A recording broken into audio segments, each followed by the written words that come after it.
Ahlan wa sahlan wa marhaban di channel Top Tips. Bismillahirrahmanirrahim. Assalamualaikum warahmatullahi wabarakatuh. Sahabat Top Tips sekalian, pada edisi kali ini kita akan belajar kepada salah seorang muslimah yang tercatat namanya dalam sejarah Islam.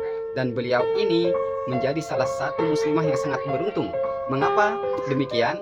Sebab beliau merupakan salah seorang yang mendapatkan curahan rahmat yang secara langsung bisa dirasakan ketika pertama kali bersua atau bertemu dengan Nabi Muhammad SAW.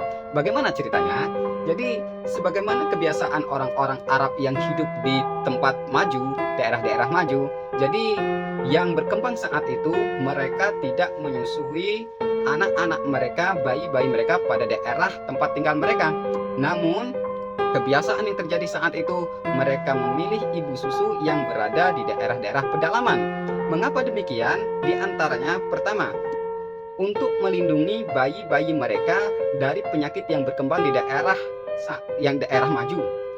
Yang kedua, untuk menguatkan fisik mereka, sebab bagaimanapun bahwa udara, cuaca di daerah yang sudah maju itu sangat kotor atau banyak polusi, sehingga itu bisa mengganggu kesehatan mereka. Berbeda di daerah pedalaman, itu sangat terjaga udaranya, polusinya, sehingga itu menjaga kesehatan mereka, tubuh mereka. Selain itu juga masalah bahasa orang-orang pedalaman itu masih terjaga keasliannya, sehingga ketika bayi-bayi ini, anak-anak ini dibina di daerah pedalaman itu, maka bahasa Arab yang merupakan pondasi yang masih asli itu bisa terjaga, tidak terkontaminasi atau tercampur baur dengan bahasa-bahasa di daerah-daerah yang sudah berkembang. Itu adalah suasana yang terjadi saat itu. Maka demikian pula Rasulullah SAW ketika beliau lahir, maka tidak lama sang kakek yaitu Abdul Muthalib berusaha mencarikan ibu susu. Maka saat itu ada sekelompok dari Bani Sa'ad yang saat itu tiba waktunya untuk mencari anak susuan. Maka berangkatlah mereka ini, para wanita dengan suami-suaminya, untuk mencari bayi-bayi susuan. Termasuk salah seorang muslimah atau seorang perempuan yang akan kita angkat pada kali ini, yaitu namanya Halimatus Sa'diyah. Jadi beliau bersama sang suami berangkat karena beliau ini masuk dalam kategori keluarga yang miskin, maka tidak ada yang beliau bawa saat itu menuju Madinah kecuali keledai yang sudah lemah, dan yang kedua onta yang sudah tua, yang mana onta itu sendiri sudah tidak bisa diambil susunya. Itulah dua kendaraan yang mereka bawa ketika hendak menuju Madinah, menuju Makkah, guna mencari bayi susuan.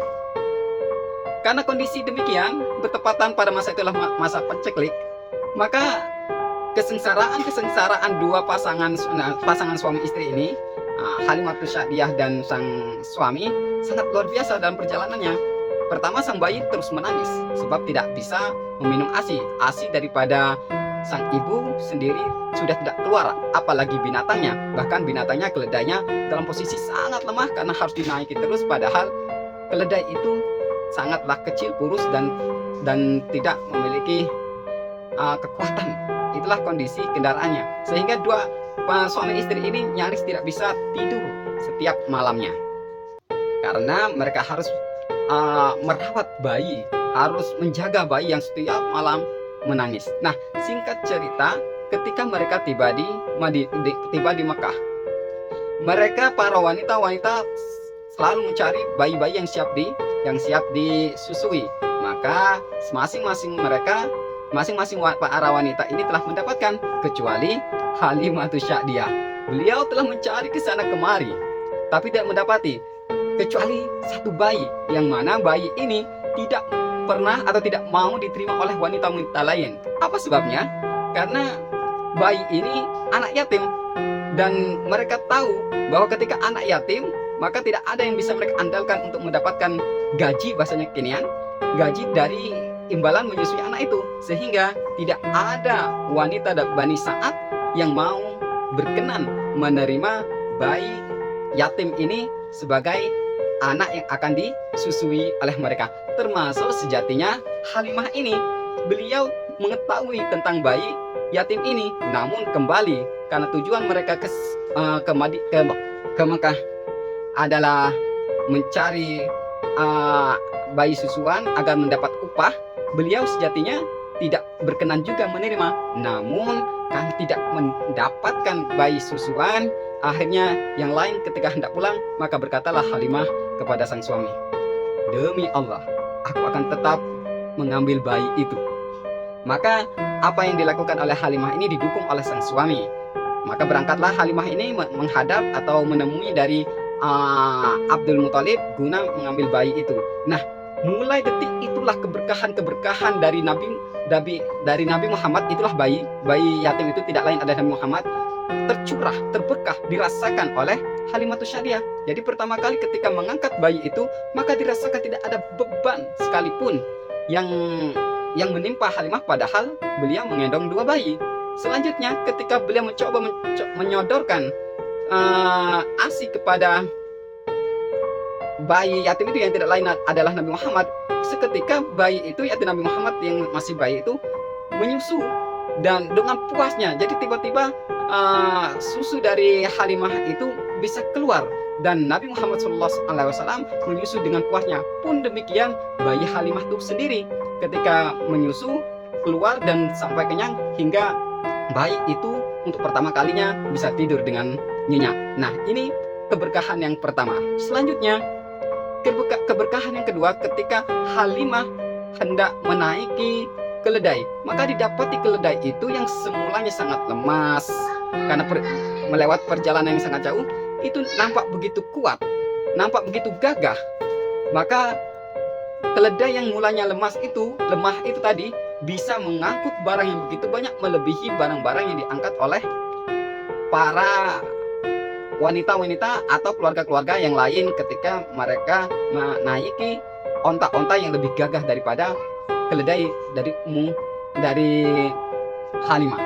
Selanjutnya ketika mereka mendapati onta, mereka menemui sesuatu yang luar biasa, yaitu ontanya yang semula sudah tidak mengeluarkan ASI susu, maka didapati onta itu mengeluarkan susu yang luar biasa. Jadi kelenjar susunya begitu besar dan mengeluarkan susu yang sangat luar biasa. Maka Halimah dan sang suami memeras susu itu, kemudian mereka minum dengan puasnya. Begitu pula sang suaminya minum juga dengan begitu puasnya. Maka sang suami berkata kepada Halimah, "Wahai Halimah, sungguh engkau telah membawa seorang bayi yang memberikan keberkahan untuk hidup kita." Maka kata Halimah, "Itu pula yang aku harapkan." Sahabat Toptip yang dirahmati Allah Subhanahu wa Ta'ala, tidak berhenti di situ. Keberkahan yang terus menimpa, yang terus datang kepada keluarga Halimatus Syadiah di perjalanan pun demikian. Ketika onta-onta keluarga yang lain berjalan dengan begitu pelan karena jauhnya perjalanan, keledai dari Halimah itu berjalan dengan begitu cepat, padahal barang yang ada di atasnya, yang di atas keledai itu jauh lebih banyak. Maka orang-orang pada kaget. Mereka berkata, "Wahai Halimah, demi Allah, pelan-pelanlah, jangan tinggalkan kami. Wahai Halimah, demi Allah, bukankah itu keledai yang mulanya yang dulu engkau naiki ketika berangkat ke Madinah?" Maka kata Halimah, "Benar, ini adalah keledai yang saya bawa yang ketika menuju Madinah, ke Mekah, ketika menuju Mekah." Jadi itu diantara keberkahan yang didapat oleh Halimatus Syadiah. Dan ketika tiba di tempat tinggal mereka, kembali mereka dapati keberkahan dengan melihat domba-domba dari Halimatus Syadiah ini sehat-sehat, gemuk-gemuk, bahkan keluar kelenjar susunya begitu besar, mengandung susu yang sangat melimpah. Adapun domba-domba yang lain, keluarga-keluarga yang lain, tetangga-tetangganya, seluruhnya berkebalikan, yaitu kurus, tidak terurus, dan tidak mengeluarkan susu. Sebab memang saat itu masa paceklik, tidak ada daerah yang subur. Tapi subhanallah, domba-domba dari Halimatus Syadiah ini segar-segar, besar-besar, gemuk-gemuk, dan mengeluarkan susu yang banyak. Maka sampai-sampai tetangga ini marah kepada penjaga atau perawat dari domba-domba mereka. Mereka berkata, mereka menyarankan lepaskan saja domba-domba kita supaya mereka bisa mencari makan sebagaimana domba dari Halimah Sa'diyah. Tapi nyatanya meskipun apa yang diperintahkan oleh majikan mereka untuk melepaskan domba-domba mereka, tetap saja domba mereka tidak bisa mendapatkan atau menghasilkan apa yang terjadi pada domba-domba Halimah Sa'diyah. Inilah keberkahan yang didapat oleh wanita dari Bani Sa'ad ketika pertama kali membawa Nabi Muhammad untuk disusui. Demikianlah ulasan singkat tentang seorang wanita yang mendapatkan keberkahan yang luar biasa setelah pengabdiannya mengasuh Nabi Muhammad SAW. Tentu kita berdoa, mudah-mudahan kita sebagai pengikut, sebagai umat dari Nabi Muhammad SAW juga mendapat keberkahan itu di dunia, lebih-lebih kelak di akhirat. Kita mengharapkan syafaat dari Nabi Muhammad SAW itu bisa kita dapatkan, di mana tidak ada yang bisa memberi kita syafaat kecuali siapa-siapa yang telah ditetapkan oleh Allah Subhanahu wa taala, dan salah satunya adalah Nabi Muhammad sallallahu alaihi wasallam. Wassalamualaikum warahmatullahi wabarakatuh.